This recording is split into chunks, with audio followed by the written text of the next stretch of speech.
जीव हमारी जाति है, मानव धर्म हमारा। हिंदू मुस्लिम सिख ईसाई धर्म नहीं कोई न्यारा।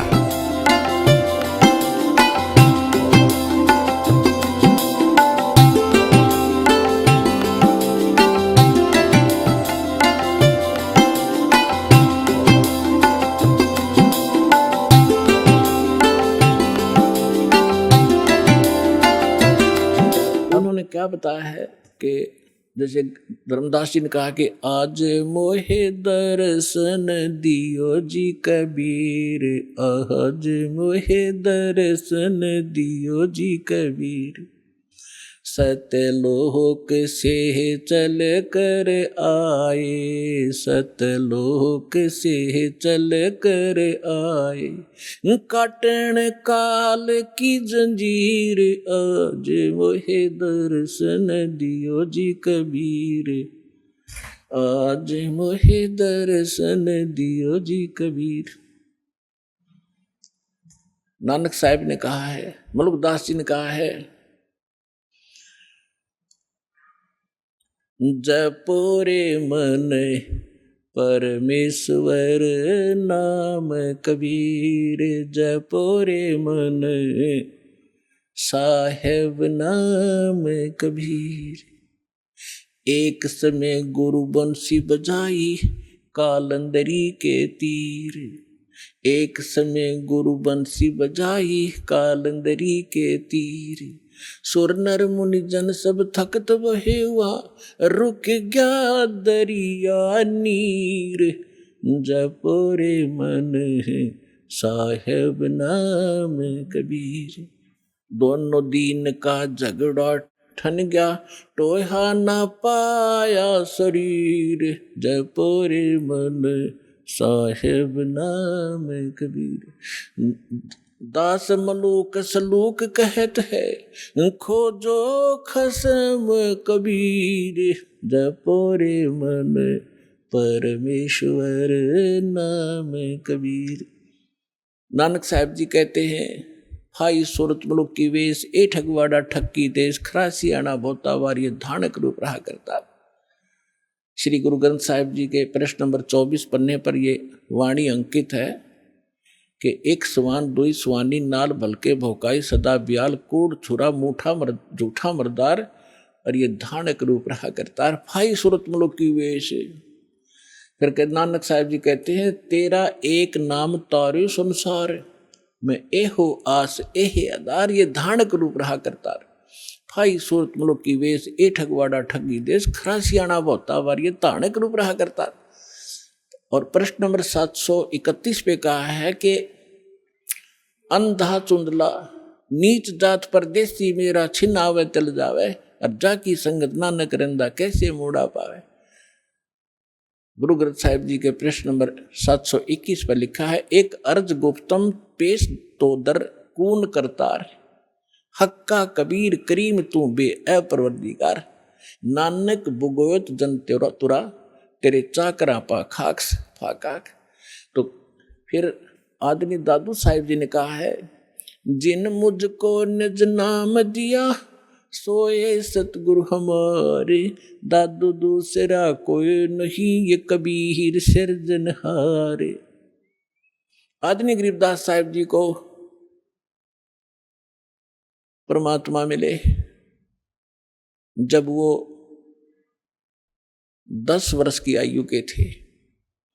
आदरणीय गरीबदास साहिब जी का जन्म विक्रमी संवत 1774 में हुआ और सन 1774 में हुआ, सन 1717 में।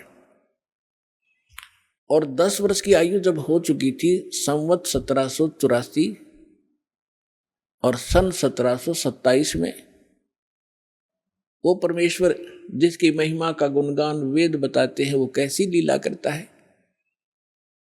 गरीबदास साहिब जी की थोड़ी सी जानकारी देंगे आपको, क्योंकि हमारे सिद्धांतम मार्ग में इन महापुरुषों का एक विशेष योगदान है, सभी का। लेकिन इनमें से गरीबदास साहिब जी को परमात्मा ने अपनी योजना अनुसार पुनः वो सत्य ज्ञान दिया है जो अन्य संतों को तो दिया था, लेकिन उनकी वाणी सभी संग्रह नहीं हो सकी, या गरीब धर्मदास साहिब जी को दिया था कंप्लीट, उसने लिखा ही था साथ बैठ के। जैसे आदरणीय नानक साहिब जी की सारी वाणी गुरु ग्रंथ साहिब तक नहीं पहुंची, नहीं लिखी गई, उसमें बहुत सी वाणी कहीं कहीं रह गई। एक प्राण संगली नाम की पुस्तक है, उसके बारे में भी कहा कि वो पूरी की पूरी नानक साहिब जी की वाणी थी। उसमें 160 पृष्ठ थे, उसमें से 80 ही लिए गए, 108 अध्याय थे, 160 अध्याय थे, 80 ही लिए गए, बाकी कुछ रह गए किन्हीं कारणों से, वो लंबा विषय है, फिर बताएंगे। तो इस कारण से इस विशेष अध्यात्म ज्ञान को समझने के लिए विशेष योगदान है आदरणीय गरीबदास साहिब जी गांव छुड़ानी जिला जज्जरवाड़े का। क्योंकि परमात्मा को मालूम था, परमेश्वर ने, जैसे काल ने कहा था कि आप कबीर नाम से अपना ज्ञान प्रारंभ करोगे और मैं आपके ही मार्ग में, आपके ही पंथ में अपने 12 दूत भेज दूंगा, आपके ज्ञान को खराब करेंगे और कबीर पंथी को आया करेंगे, नाम सारे गलत देंगे, तेरे ही अनुयायियों का मैं भट्ठा बैठाऊंगा। तब परमात्मा ने कहा था ठीक है, तो अपना काम करिए, मैं अपना करूंगा। फिर परमात्मा ने कबीर सागर के अंदर कबीर बानी एक चैप्टर है, उसके पृष्ठ नंबर 134, 35, 36 और 37 पे यह स्पष्ट किया है कि गरीबदास जी का 12वां पंथ होगा। संवत, उसमें गलती से संवत 1775 लिखा है, वहाँ 74 होना चाहिए, मिसप्रिंट है, कि उसमें जो आएगा भक्त संत, जो उसका मुखिया होगा, उसके माध्यम से मैं अपनी महिमा की वाणी को पुनः प्रकट कराऊंगा।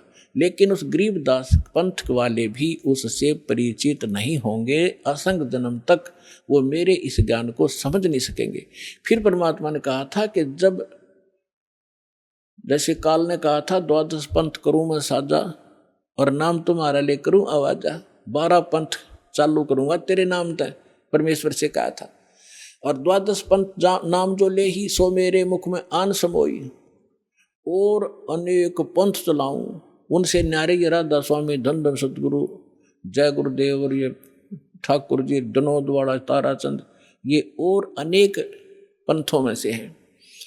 और अनेक पंथ चलाऊं या विद जीवों को भरमाऊं, जोग जीत जाओ संसारा, जीव न माने कहा तुम्हारा।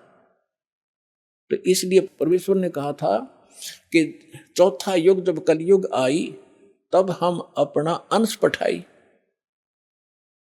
और काल फंद छूटे नरलोई, सकल सृष्टि परवाने खोई।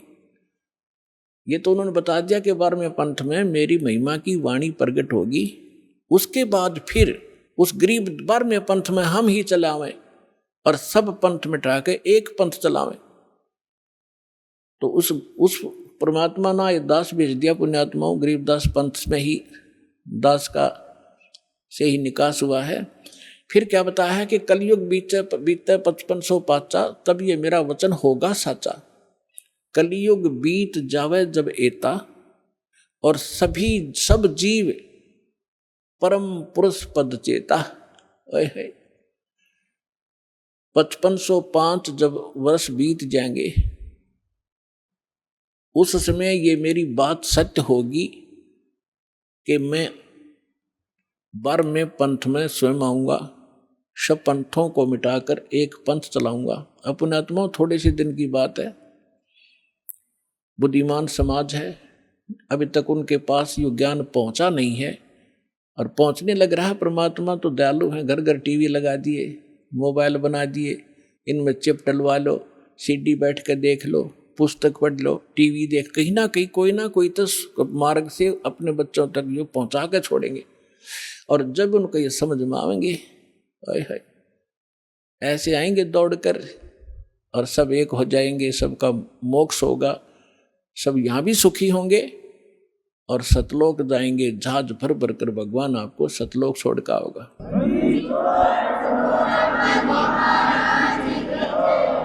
आप सुन रहे थे जगत गुरु तत्वदर्शी संत रामपाल जी महाराज जी के मंगल प्रवचन। अधिक जानकारी के लिए विजिट कीजिए हमारी वेबसाइट www.jagatgururampalji.org। संत रामपाल जी महाराज जी के शुभ आशीर्वाद से पूरे विश्व भर में 500 से भी ज्यादा नाम दीक्षा केंद्र हैं, जिन पर संत रामपाल जी महाराज जी द्वारा ऑनलाइन निशुल्क नाम दीक्षा दी जा रही है। अपने नजदीकी नाम दीक्षा केंद्र का पता करने के लिए संपर्क करें 8222880541।